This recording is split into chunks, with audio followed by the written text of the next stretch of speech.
Hello friends. तो हम आज की क्लास में पढ़ेंगे न्यूरल कंट्रोल एंड कोऑर्डिनेशन। और इसके साथ साथ मैं इसमें बताऊंगा कि नीट में कौन सा क्वेश्चन आ सकता है और कहाँ कहाँ से वो आ सकता है, इसलिए ध्यान से सुने और देखें भी। ठीक है, तो आइए फिर शुरू करते हैं। As you know the function of organs and organ system in our body must be coordinated to maintain homeostasis. यहाँ पर लिखा है होम्योस्टैसिस। इसका मतलब होता है to maintain the constant internal environment या फिर इंटरनल टेम्परेचर। ठीक है, तो हमारे बॉडी में जितना भी ऑर्गन्स है या फिर ऑर्गन सिस्टम है वो एक दूसरे को हेल्प करती है फंक्शन में, ताकि हमारे बॉडी का इन्वायरमेंट या फिर हमारे बॉडी का टेम्परेचर जो है वो कांस्टेंट रह पाए। ठीक है, coordination is the process through which two or more organs interact and complement the functions of one another। Coordination एक ऐसा प्रोसेस है जिसके द्वारा दो या फिर दो से अधिक ऑर्गन एक दूसरे के साथ हेल्प करते हैं, उससे इंटरेक्ट करते हैं और उन दोनों के काम में वो हेल्प भी करते हैं। ठीक है, for example when we do physical exercise the energy demand is increased for maintaining in increased muscular activity, the supply of oxygen is also increased. The increased supply of oxygen necessitates an increase in the rate of respiration, heartbeat and increased blood flow via blood vessel। इसका मतलब ये हुआ कि अगर हम physical exercise करते हैं तो उसके लिए एनर्जी की डिमांड बढ़ जाती है, और इस एनर्जी के डिमांड को फुलफिल करने के लिए ऑक्सीजन की डिमांड भी बढ़ जाती है, और उसकी डिमांड को पूरा करने के लिए हार्ट बीट, रेस्पिरेशन रेट भी बढ़ेगी, और जैसे ही हार्ट बीट बढ़ेगी तो ब्लड वेसल में ब्लड का फ्लो बढ़ जाएगा और फिर एनर्जी की डिमांड जो है वो पूरी हो जाएगी। तो आप यहाँ देख सकते हैं कि बस एक फिजिकल एक्सरसाइज को पूरा करने के लिए यहाँ पर हार्ट, लंग्स, ब्लड वेसल सब एक दूसरे के फंक्शन में हेल्प कर रहे हैं और एक दूसरे के साथ कोऑर्डिनेट वे में काम भी कर रहे हैं। ठीक है, when physical exercise is stopped the activities of nerves, lungs, heart and kidney gradually return to their normal condition. और जैसे ही फिजिकल एक्सरसाइज हम बंद कर देंगे तो जितने भी लंग्स है, नर्व एक्टिविटी है, हार्ट, किडनी सब अपने नॉर्मल कंडीशन में आ जाएगी। Thus the functions of muscle, lungs, heart, blood vessel, kidney and other organ are coordinated while performing physical exercise। मतलब ये हुआ कि जब हम फिजिकल एक्सरसाइज कर रहे थे तो उस समय जितने भी kidney, lungs, muscles, heart, blood vessel सब ऑर्गन जो है वो कोऑर्डिनेट वे में काम कर रही थी। In our body the neural system and endocrine system jointly coordinate and integrate all the activities of organs so that they function in synchronized fashion। हमारे बॉडी में जो भी न्यूरल सिस्टम और एंडोक्राइन सिस्टम है वो एक दूसरे के साथ कोऑर्डिनेट वे में काम करती है, एक दूसरे के साथ इंटीग्रेट रहती है, जिस कारण से हमारा बॉडी जो है वो एक सिंक्रोनाइज्ड फैशन में वर्क करता है। ठीक है, the neural system provides an organized network of point to point connection for a quick coordination। ठीक है, अब हम बात कर रहे हैं न्यूरल सिस्टम के बारे में। तो उसमें क्या होती है कि वो जो है वो पॉइंट टू पॉइंट ऑर्गेनाइज्ड होता है। इसका मतलब ये हुआ कि हर एक न्यूरॉन्स जो है वो एक दूसरे के साथ कनेक्ट रहती है, और ये जो न्यूरल सिस्टम है इसमें क्विक कोऑर्डिनेशन होता है। ठीक है, क्योंकि इसमें इम्पल्स के थ्रू जो है वो मैसेज जाती है हमारे organ to CNS.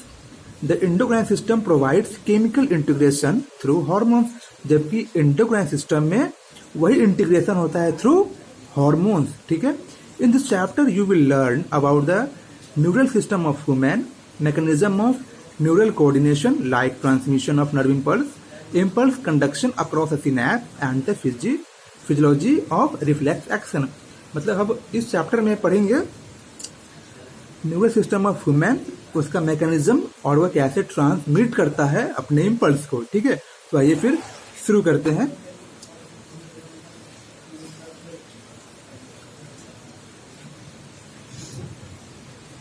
neural system. The neural system of all animals is composed of highly specialized cell called neurons, which can detect, receive and transmit different kind of stimuli. ये जो हमारा neural system होता है ये highly specialised cell से बना होता है जिसे हम बोलते हैं न्यूरॉन, और इसका जो कैरेक्टरिस्टिक प्रॉपर्टी होता है वो होता है डिटेक्ट, रिसीव एंड ट्रांसमिट करना, ठीक है ना, किसे, तो वो स्टिमुलाई को। जैसे में हम किसी ऑर्गन सिस्टम को या फिर किसी ऑर्गन को अगर दिए स्टिमुलाई तो वो उस स्टिमुलाई के रिस्पॉन्स में उससे इम्पल्स जो है वो ऑर्गन सिस्टम से लेकर सीएनएस भेजता है, ठीक है। The neural organisation is very simple in lower invertebrates, for example in hydra it is composed of network of neurons, ठीक है।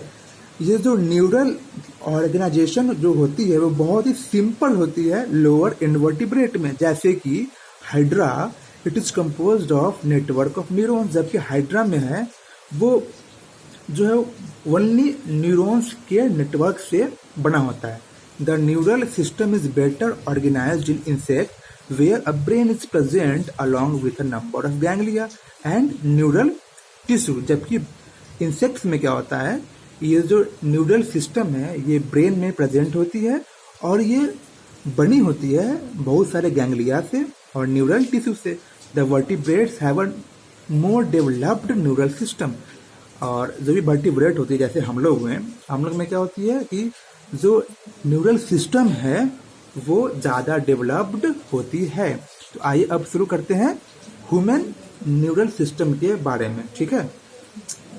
The human neural system is divided into two parts, central neural system and peripheral neural system.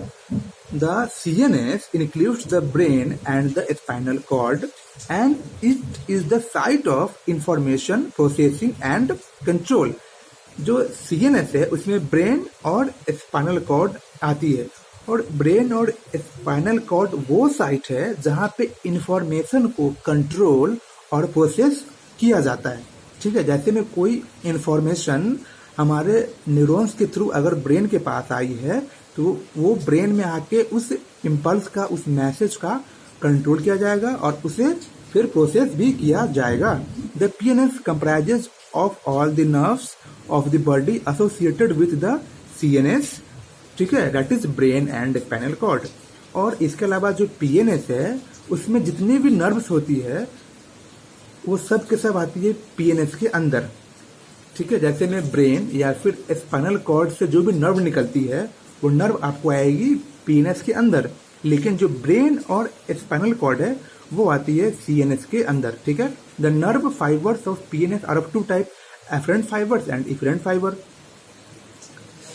The afferent nerve fibres transmit impulses from tissue या organs to the CNS. ये जो efferent fibres है, ये जो efferent nerve fibre है, ये क्या करती है, ये इम्पल्स को ट्रांसमिट करती है ऑर्गन से सीएनएस की तरफ। मतलब ये हुआ कि जो इम्पल्स है उसे ये ऑर्गन से लेकर जाती है सीएनएस के पास, and the efferent fibres transmit regulatory impulse from the CNS to concerned peripheral tissue या फिर ऑर्गन। जबकि ये जो इफरेंट फाइबर्स है ये इम्पल्स को ट्रांसमिट करती है सीएनएस से ऑर्गन के पास, ठीक है। The PNS is divided into two division called somatic neural system and autonomic neural system, ठीक है। पीएनएस को फिर डिवाइड किया गया दो पार्ट में, somatic neural system and autonomic neural system के, ठीक है। The somatic neural system relays impulses from CNS to skeletal muscle. ये जो सोमैटिक न्यूरल सिस्टम है ये इम्पल्स को कैरी करती है सीएनएस से लेकर स्केलेटल मसल। मतलब ये हुआ ये इम्पल्स को सीएनएस से स्केलेटल मसल तक ले जाती है। ध्यान रखिएगा ये मसल का नाम, ठीक है, ये नीट में आ सकता है, कौन सी मसल के पास ले जाती है। While the autonomic neural system transmit impulses from CNS to the involuntary organs and smooth muscle of the body. जबकि ये जो ऑटोनोमिक न्यूरल सिस्टम है ये इम्पल्स को ट्रांसमिट करती है सीएनएस से involuntary organ and smooth muscle के पास, ठीक है। The autonomic neural system is further classified into sympathetic neural system and parasympathetic neural system. ठीक है, अब आइए, visceral nervous system is a part of peripheral nervous system that comprises the whole complex of nerves, fibers, ganglia and plexus। ठीक है, ये जो visceral nervous system है ये भी एक पार्ट है पेरिफेरल नर्वस सिस्टम का, और ये कंटेन रखता है क्या क्या, nerve, fibres, ganglia and plexus. ये याद रखिएगा, नीट में आ सकता है कि विसरल नर्वस सिस्टम में कौन कौन सा कम्प्लेक्स जो है वो कंटेंट रहता है, तो वो आपको आ जाएगा nerves, fibres, ganglia and plexuses, by which impulse travel from central nervous system to the viscera and from viscera to the central nervous system, जिसके थ्रू जो इम्पल्स है वो सीएनएस से जाती है विसरा के पास और फिर विसरा से आती है सीएनएस के पास। ठीक है,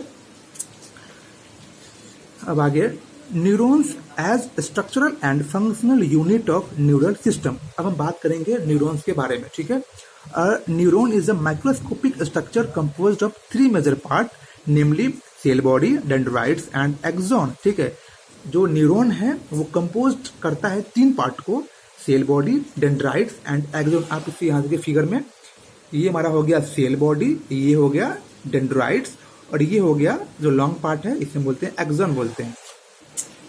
ठीक है, the cell body contain cytoplasm with typical cell organelles and certain granular bodies called Nissl's granule. ठीक है, सेल बॉडी में साइटोप्लाज्म होती है, सेल ऑर्गेनेली होती है एंड सर्टेन ग्रैनुलर बॉडीज होती है जिसे हम क्या बोलते हैं, निजल्स ग्रैन्यूल। ये जो आप देख रहे हो ये जो है जो डॉटेड फॉर्म में है इसे हम लोग क्या बोलते हैं, निजल्स ग्रैन्यूल्स बोलते हैं। ठीक है, short fibre which branch repeatedly and project out of the cell body also contains Nissl's granule and are called dendrites. ठीक है, ये जो हमारा डेंड्राइट्स है इसमें भी पाया जाता है निजल्स ग्रैन्यूल। मतलब ये हुआ कि निजल्स ग्रैन्यूल पाया जाएगा सेल बॉडी में, डेंड्राइट्स में बस 2 जगह पाया जाता है, ये एक्सॉन में नहीं पाया जाता है। ठीक है, the fibres transmit impulses towards the cell body, और ये जो फाइबर्स जो है वो इम्पल्स को ट्रांसमिट करता है सेल बॉडी के टुवर्ड्स, मतलब सेल बॉडी के तरफ ये इसको ट्रांसमिट करता है। The axon is a long fibre the distal end of which is branched, each branch terminate as a bulb-like structures called synaptic vessel, synaptic knob। ये जो एक्सन है ये आगे चल के बनाती है ब्रांच। ठीक है, और ब्रांच जो है वो बनाता है सिनेप्टिक नॉब। ये जो देख रहे हो ये आपको क्या है, सिनेप्टिक नॉब है। ठीक है, which possess synaptic vesicles containing chemical called neurotransmitter, और इस सिनेप्टिक नॉब में सिनेप्टिक वेसल होती है जो कंटेन करती है chemicals that called the neurotransmitters. The axons transmit nerve impulses away from the cell body to a synapse और to a neuromuscular junction, जबकि ये जो एक्सॉन जो है वो नर्व इम्पल्स को ट्रांसमिट करती है away from the cell body और ये ले जाती है टुवर्ड्स द नर्व एंडिंग। ठीक है, और इम्पल्स को फिर नेक्स्ट वाले न्यूरॉन्स के पास भेज देती है थ्रू सिनेप्स, और यहाँ पर सिनेप्स भी बनता है, और या फिर आप इसे बोल सकते हैं न्यूरो मस्कुलर जंक्शन। अगर यहाँ पे न्यूरॉन्स हो और नीचे मसल्स हो, यहाँ पे अगर कोई मसल्स है, यहाँ पर न्यूरॉन्स है, तो इसे बोलेंगे न्यूरो मस्कुलर जंक्शन। ठीक है, based on the number of axons and dendrites, based on the number of axons and dendrites the neurons are divided into the 3 types। मतलब ये हुआ कि डेंड्राइट्स और एक्सॉन के नंबर पे न्यूरॉन्स को बांटा गया है 3 पार्ट में। मल्टीपोलर, इसमें क्या होती है 1 एक्सॉन्स एंड 2 और more dendrites found in the cerebral cortex. Bipolar, इसमें क्या होती है 1 एक्सॉन होती है और 1 डेंड्राइट्स होती है, that is found in the retina of eye, और ये पाई जाती है आई के रेटिना में। थर्ड वन इज यूनिपोलर, इसमें क्या होती है cell body and 1 axon only, मतलब ये हुआ कि यूनिपोलर में डेंड्राइट्स नहीं पाई जाती, इसमें सिर्फ सेल बॉडी और 1 एक्सॉन ही पाई जाती है। और इस टाइप का जो न्यूरॉन्स है वो पाया जाएगा आपको एम्ब्रियोनिक स्टेज में, There are two types of axon, namely myelinated and non-myelinated.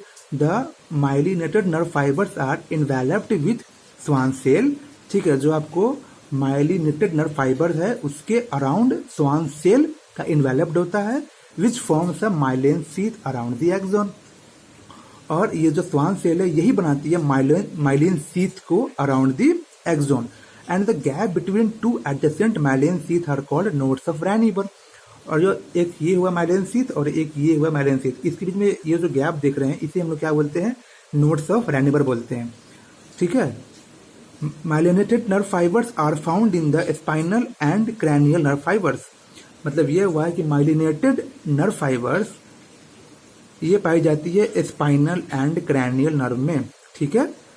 Now unmyelinated nerve fibres is enclosed by Schwann cell. देखिए, नर्व फाइबर कोई सा भी हो, चाहे वो माइलिनेटेड हो चाहे वो अनमाइलिनेटेड हो, दोनों के दोनों सराउंडेड होती है Schwann सेल से. लेकिन माइलिनेटेड नर्व फाइबर में Schwann सेल बनाती है माइलिन शीथ को, इसलिए हम उसे बोलते हैं माइलिनेटेड नर्व फाइबर्स. जबकि अनमाइलिनेटेड नर्व फाइबर्स में Schwann सेल तो होती है लेकिन यह माइलिन शीथ के फॉर्मेशन नहीं करती है. ठीक है, ये ध्यान रखिएगा, ये एग्जाम में आ सकता है. That doesn't form a myelin sheath around the axon and is commonly found in the autonomous and the somatic neural system. जबकि अनमाइलिनेटेड नर्व फाइबर्स कॉमनली पाई जाती है autonomous and the somatic neural system में.